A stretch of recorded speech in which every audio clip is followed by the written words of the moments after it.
ಈ ಸೀಸನಲ್ಲಿ ಇದೊಂದು ಕಾಂಬಿನೇಷನ್ ಪದಾರ್ಥ ಅಂದರೆ ಎಲ್ರಿಗಿಷ್ಟ. ಹೆಚ್ಚಿನ ಫಂಕ್ಷನ್ಗಳಲ್ಲೂ ಈ ಸೀಸನಲ್ಲಿ ಈ ಪದಾರ್ಥ ಇದ್ದೇ ಇರ್ತದೆ. ಅದೆಂತ ಅಂದರೆ ಹಲಸಿನ ಕಾಯಿ, ಅಂದರೆ ನಾವು ಕಳ್ಳಿಗೆ ಅಂತ ಹೇಳ್ತೇವೆ, ಕಲ್ಲಿಗೆ ಅಂತ ತುಳುವಿನಲ್ಲಿ.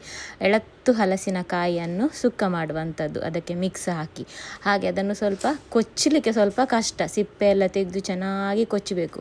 ಎಷ್ಟು ಸಣ್ಣದು ಕೊಚ್ಚಲಿಕ್ಕೆ ಆಗ್ತದೆ ಅಷ್ಟು ಸಣ್ಣದಾಗಿ ಕೊಚ್ಚಬೇಕು. ಈ ರೀತಿ ಅಡಿಗೆ ಏನಾದರೂ ಒಂದು ಹಾಕ್ಕೊಂಡು ಚೆನ್ನಾಗಿ ಇದನ್ನು ಕತ್ತಿ ಅಥವಾ ಚಾಕುವಿನಲ್ಲಿ ಕೊಚ್ಚಬೇಕು. ಆನಂತರ ಕೊಚ್ಚುತ್ತಾ ತೆಗೆದಿದ್ದನ್ನು ನೀರಲ್ಲಿ ಹಾಕಿ ಇಡಬೇಕು. ಹಾಗೆಯೇ ಬಿಟ್ಟರೆ ಕಪ್ಪಾಗ್ತದೆ ಅದು, ಮತ್ತು ಕಣರೆಲ್ಲ ಹೋಗಬೇಕು ಅದರದ್ದು. ಹಾಗೆ ಕೊಚ್ಚಿ ಇದನ್ನು ನೀರಲ್ಲಿ ಹಾಕಿ ಇಡಬೇಕು. ಇಷ್ಟು ಸಣ್ಣ ಹಲಸಿನಕಾಯಿ ಅದು ನಾವು ಇಬ್ಬಿಬ್ಬರು ಕೊಚ್ಚುತ್ತಾ ಇದ್ದೇವೆ ಬೇಗ ಆಗಲಿ ಅಂತ. ಹಾಗೆ ಕೊಚ್ಚಿ ಎಲ್ಲ ಆದ ನಂತರ ಇದನ್ನು ನೀರಲ್ಲಿ ಹಾಕಿ ಇಟ್ಟಿದ್ದೇನೆ. ಸ್ವಲ್ಪ ಹೊತ್ತೊಂದು 5-10 ನಿಮಿಷ ಇಟ್ಟರೆ ಸಾಕು. ಹಾಗೆಯೇ ಕಡಲೆ, ನಾನಿಲ್ಲಿ ಕಾಂಬಿನೇಷನ್ ಆಗಿದ್ದಕ್ಕೆ ಮಿಕ್ಸಿಗೆ ಕಡಲೆ ಹಾಕೋದು, ಅದು ಕೂಡ ಬಿಳಿ ಕಡಲೆ, ಅದನ್ನು ಕೂಡ ನೆನೆಸಿಟ್ಟಿದ್ದೇನೆ. ಬಿಳಿ ಕಡಲೆಯನ್ನು ಕುಕ್ಕರಲ್ಲಿ ಬೇಯಿಸ್ತೇನೆ. ಇದು ಸ್ವಲ್ಪ ಬೇಗ ಬೇಯ್ತದೆ ಕಪ್ಪು ಕಡಲೆಗೆ ಹೋಲಿಸಿದರೆ. ಇನ್ನೊಂದು ಕಡಲೆ ಬರ್ತದಲ್ಲ ಕೆಂಪು ಕಡಲೆ, ಅದಕ್ಕೆ ಹೋಲಿಸಿದರೆ ಇದು ಬೇಗನೆ ಬೇಯ್ತದೆ. ಇದೊಂದು ಕುಕ್ಕರಲ್ಲಿ 1 ಸೀಟಿ ತೆಗೆದರೆ ಸಾಕು, ಒಳ್ಳೆ ಬೇಯ್ತದೆ. ಆನಂತರ ಇಲ್ಲಿ ನೀರಿನಿಂದ ಹಿಂಡಿ ತೆಗೆದಂತೆ ಹಲಸಿನಕಾಯಿಗೆ ಕೊಚ್ಚಿ ನೀರಲ್ಲಿ ಹಾಕಿಟ್ರು ನೋಡಿ ಸ್ವಲ್ಪ ಕಪ್ಪಾಗ್ತಾ ಬಂದಿದೆ, ಇದರ ಕಣರೆಲ್ಲ ಹೋಗಿದೆ. ಹಿಂಡಿ ಹಾಕಬೇಕೀಗ. ಆನಂತರ ಇದಕ್ಕೆ ಒಂಚೂರೇ ಚೂರು ಬೆಲ್ಲ, ಒಂದು ಸ್ವಲ್ಪ ಅರ್ಧ ಸ್ಪೂನಷ್ಟು ಅರಶಿನ, ಹಾಗೇನೊಂದು 4-5 ಎಲೆ ಕರಿಬೇವು, ಅನಂತರ ರುಚಿಗೆ ತಕ್ಕಷ್ಟು ಉಪ್ಪು.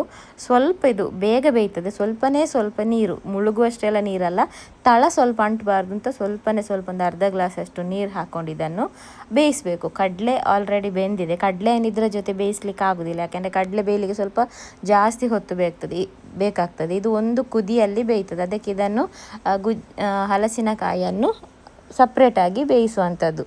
ಇದನ್ನಿಲ್ಲಿ ಕಡಲೆ ಬೇಯಿಸಿಟ್ಟಿದ್ದೇವೆ. ಈ ಹಲಸಿನಕಾಯಿ ಬೇಯುವಾಗ ಇದಕ್ಕೊಂದು ಮಸಾಲೆ ರೆಡಿ ಮಾಡಲಿಕ್ಕೆ. ಮಸಾಲೆಗೆ ಒಂದು ಬಾಣಲೆಗೆ ಒಂದು ಸ್ಪೂನಷ್ಟು ಎಣ್ಣೆ, ತೆಂಗಿನ ಎಣ್ಣೆ ಹಾಕಿದರೆ ನಮಗೆ ತುಂಬ ಇಷ್ಟ. ತೆಂಗಿನ ಎಣ್ಣೆ ಒಳ್ಳೆ ಪರಿಮಳ ಬರ್ತದೆ. ನಿಮಗೆ ಯಾವುದು ಎಣ್ಣೆ ಬೇಕು ಅದನ್ನು ಹಾಕ್ಬೋದು. ನಾನಿಲ್ಲಿ ತೆಂಗಿನ ಎಣ್ಣೆ ಹಾಕ್ತಾ ಇದ್ದೇನೆ.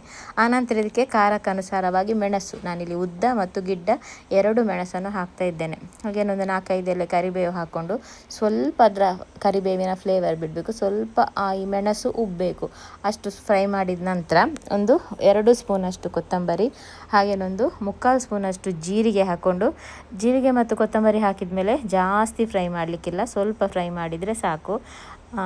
ಸ್ವಲ್ಪ ಫ್ರೈ ಆದ ನಂತರ ಇದನ್ನು ಸೈಡಿಗಿಟ್ಟು ಅದೇ ಬಾಣಲೆಗೆ ಸ್ವಲ್ಪ ಎಣ್ಣೆ ಹಾಕಿದರೂ ಆಗ್ತದೆ, ಹಾಕದಿದ್ದರೂ ಆಗ್ತದೆ. ಡ್ರೈ ಆಗಿ ಕೊಡಿ ತೆಂಗಿನ ತುರಿಯನ್ನು ಫ್ರೈ ಮಾಡ್ಬೋದು.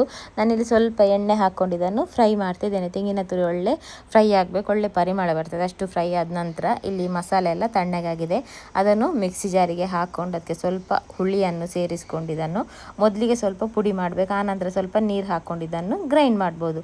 ಆನಂತರ ಇಲ್ಲಿ ಈ ತೆಂಗಿನ ತುರಿ ಫ್ರೈ ಮಾಡಿಟ್ಟಿದ್ದೇವಲ್ಲ, ಅದರಲ್ಲಿ ಸ್ವಲ್ಪ ತೆಂಗಿನ ತುರಿಯನ್ನು ಹಾಕಿ ಗ್ರೈಂಡ್ ಮಾಡಿದ್ದೇನೆ. ಸ್ವಲ್ಪ ತೆಂಗಿನ ತುರಿಯನ್ನು ಹಾಗೆ ಇಟ್ಟಿದ್ದೇನೆ. ಗ್ರೈಂಡ್ ಅಂದರೆ ಒಂದು ಪಲ್ಸ್ ಮಾಡಿದರೆ ಸಾಕು, ಜಾಸ್ತಿ ಗ್ರೈಂಡ್ ಮಾಡಲಿಕ್ಕಿಲ್ಲ. ಅಷ್ಟಾಗುವಾಗ ಇಲ್ಲಿ ಹಲಸಿನ ಕಾಯಿ ಬೆಂದಿದೆ. ಇದಕ್ಕಿಲ್ಲಿ ಬೇಯಿಸಿಟ್ಟ ಕಡಲೆಯನ್ನು ಸೇರಿಸಿ ಉಪ್ಪೆಲ್ಲ ನೋಡಿಕೊಂಡು ಉಪ್ಪೆಲ್ಲ ಕರೆಕ್ಟಾಗಿ ಹಾಕ್ಕೊಂಡು ಚೆನ್ನಾಗಿ ಮಿಕ್ಸ್ ಕೊಟ್ಟು ಒಂದು 2-3 ನಿಮಿಷ ಇದನ್ನು ಜೊತೆಗೆ ಬೇಯಲಿಕ್ಕೆ ಬಿಡಬೇಕು. ಆಲ್ರೆಡಿ ಇದು 2 ಕೂಡ ಬೆಂದಿದೆ, ಸ್ವಲ್ಪ ಹೊಂದ್ಕೊಂಡು ಬೇಯಲಿ ಅಂತ ಅಷ್ಟೇ. ಅಷ್ಟಾಗುವಾಗ ಇಲ್ಲಿ ಮಸಾಲೆ ಕೂಡ ಎಲ್ಲ ಗ್ರೈಂಡ್ ಮಾಡಿ ಆಗ್ತದೆ.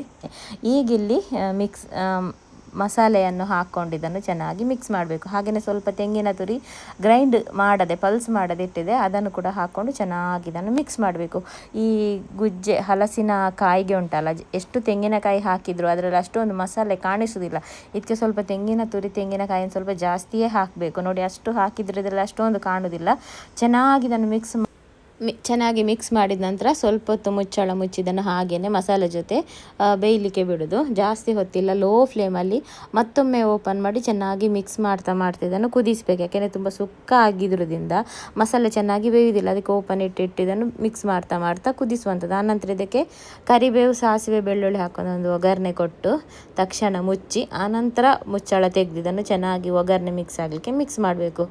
ಒಳ್ಳೆ ಪರಿಮಳ ಬರ್ತಾ ಉಂಟು, ಹಾಗೆಯೇ ಸೂಪರ್ ಆಗ್ತದೆ. ಹೆಚ್ಚಿನವರೆಗೆ ಇದೊಂದು ಕಾಂಬಿನೇಷನ್ ಕರಿ ಅಂದರೆ ತುಂಬ ಇಷ್ಟ. ಸ್ಪೆಷಲಿ ಈ ಸೀಸನಲ್ಲಿ ಈ ಒಂದು ಕಾಂಬಿನೇಷನ್ ಕರಿ ನಮ್ಮ ಮಂಗಳೂರಿನಲ್ಲಿ ಮಾಡದವರು ಯಾರು ಇಲ್ಲ ಅಂತಲೇ ಹೇಳ್ಬೋದು. ಕುಚ್ಚಲಕ್ಕಿ ಅನ್ನ ಜೊತೆಗೆ ಅನ್ನಕ್ಕೊಂದು ಸಾರು, ಟೊಮೆಟೊ ಸಾರು, ರಸಮ್ಮ ಏನಾದರೂ ಇದ್ದರೆ, ಬದಿಗೆ ಒಂದು ಈ ಕಡಲೆ ಗುಜ್ಜೆ ಸುಕ್ಕ ಇದ್ದರೆ, ನಾವಿದಕ್ಕೆ ಕಡಲೆ ಕಲ್ಲಿಗೆ ಅಂತ ಹೇಳ್ತೇವೆ, ಗುಜ್ಜೆ ಅಂತಲ್ಲ ಕಲ್ಲಿಗೆ ಅಂತ ಹೇಳ್ತಾರೆ. ಸಣ್ಣದು ಎಳತ್ತು ಸುತ್ತಾಗಿ ಹಲಸಿನಕಾಯನ್ನು ಮಾಡೋದಲ್ಲ, ಅದಕ್ಕೆ ಕಲ್ಲಿಗೆ ಅಂತ ಹೇಳ್ತಾರೆ, ಅಥವಾ ಗುಜ್ಜೆ ಕಡಲೆ ಸುಕ್ಕ. ಸೂಪರಾಗಿ ಬಂದಿದೆ. ಇವಾಗ ಗುಜ್ಜೆ ಸಿಗ್ತಾ ಉಂಟು, ಒಮ್ಮೆ ಇದೇ ರೀತಿ ಟ್ರೈ ಮಾಡಿ, ಸಖತ್ತಾಗಿರ್ತದೆ. ಇವತ್ತಿನ ರೆಸಿಪಿ ಇಷ್ಟ ಆಗಿದೆ ಅಂತ ಭಾವಿಸ್ತೀನಿ.